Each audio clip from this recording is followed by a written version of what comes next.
Okay, quadratic formula and the discriminant, day 2. In the quadratic formula, the expression inside the square root is called the discriminant. Inside of the square root is called the discriminant.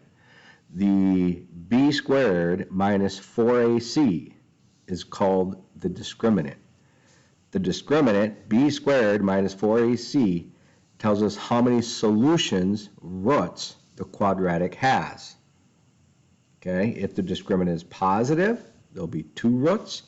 If it's 0, 1 root, and negative, there'll be no roots or no solution. So the number of real roots of the quadratic equation is equal to the number of times the graph intersects the x-axis. State the number of solutions or roots the following equations have. Remember, we're doing the b squared minus 4ac part, that's all. Okay. Yesterday's stuff, you did the whole formula. Okay, now we're just doing the b squared minus 4ac to see if it's positive, 0, or negative. So a is a negative 1, b is a negative 10, c is a negative 25. And remember, it's b squared minus 4ac. Doing the math, we get 100 minus 100 is 0. 1 real root was 0. All right. Next one, a is negative 3, b is 5, c is negative 1.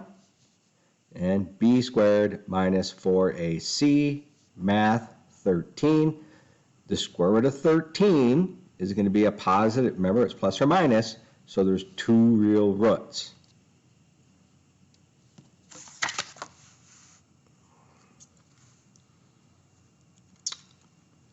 Number 3, first of all I have to rewrite it so it's equal to 0, so moving the 4 over, it's plus 4. A is 1, b is a negative 2, c is 4, b squared minus 4ac. We get a negative number. I can't do the square root of a negative number. You'll learn how to do that in Algebra 2 next year.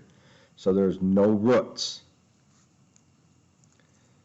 Here, a is 1, b is 2, c is 1, b squared minus 4ac. 4 minus 4 is 0. Square root of 0 is 0. It's just one number. It's just 0. There isn't a plus or minus. So it's 1 real root. All right, so here for 5, 6, and 7, I did 3 graphs, okay? XOS, axis of symmetry, negative b over 2a. That's how I got the negative 3, so I did negative 3, negative 4, negative 5 for each of these.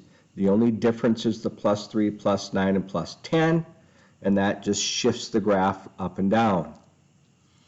So this bottom one down here, this bottom parabola, we have a positive, when we do the discriminant, b squared minus 4ac, 36 minus 12 is 24. It's a positive number. That means there are 2 solutions, 2 roots.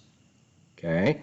And number 6, when we do this one, b squared minus 4ac, we get 36 minus 36, which is 0. So notice the vertex is right on the x-axis. Okay? So that means there's 1 root. And then number 7, graph it, you go through it, there's no root, we get a negative number, there's no root. This parabola, just above this one, this parabola, notice, will not come in contact with x. There are 3 parabolas graphed here. The bottom one has 2 roots, the middle one, 1 root, and the one above that one has no roots. All right, word problems. So in the word problem, first of all, you have to understand that this is considered like a velocity question, okay? And it says you throw a ball from a height of 6 feet, you know, because when you throw the ball up in the air, your hand is releasing at roughly 6 feet. Towards a friend in the window 15 feet off the ground. So you're throwing it from 6 feet to 15 feet off the ground. This equation is the standard equation for the velocity in height. T is time. So we get negative 16t squared minus vt, v is your velocity, plus s, and s is like, think of it as the starting height. Okay, so the starting height would be 6. The height that we want the ball to reach is 15 feet. So it'll be 15 is equal to a negative 16t squared minus 35. Well, where'd that minus 35 come from? You throw the ball at the initial velocity of 35 feet per second. So that's where the minus 35, because it's minus vt. So minus 35 and then plus 6. So you get this equal to 0. So we have to subtract the 15. So we have 0 is equal to this. And it means A is a negative 16, B is a negative 35, and C is a negative 9. When I do my discriminant, do the math, b squared minus 4ac, I get a positive number. So will I have enough velocity for the ball to reach 15 feet? Yes. As I throw it up, it'll hit that 15-foot mark. If they don't catch it, it'll go up, and then it will come back down. So it'll pass that 15-foot mark twice because it's positive. In the second example, B, you throw the ball with an initial velocity of 20 feet. Okay, so now we have it 20 feet. So again, the same setup, except this is 20 now.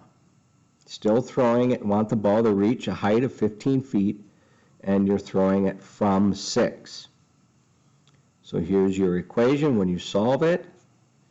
So A is a negative 16, B is a negative 20, C is a negative 9, b squared minus 4ac, do the math, negative number. If I get a negative number, that means I can't do the square root of a negative number, so there are no roots. In other words, you throw the ball up and the person in the window can't grab it because it didn't get high enough. So it comes down, hits your friend on the head, and then you try it again. And who knows what happens. All right, so your assignment is going to be page 32, chapter 9, page 32, and you're going to do the evens. This will be a mix of problems that you did yesterday and like the ones we did today, and then a word problem like number 8. Good luck.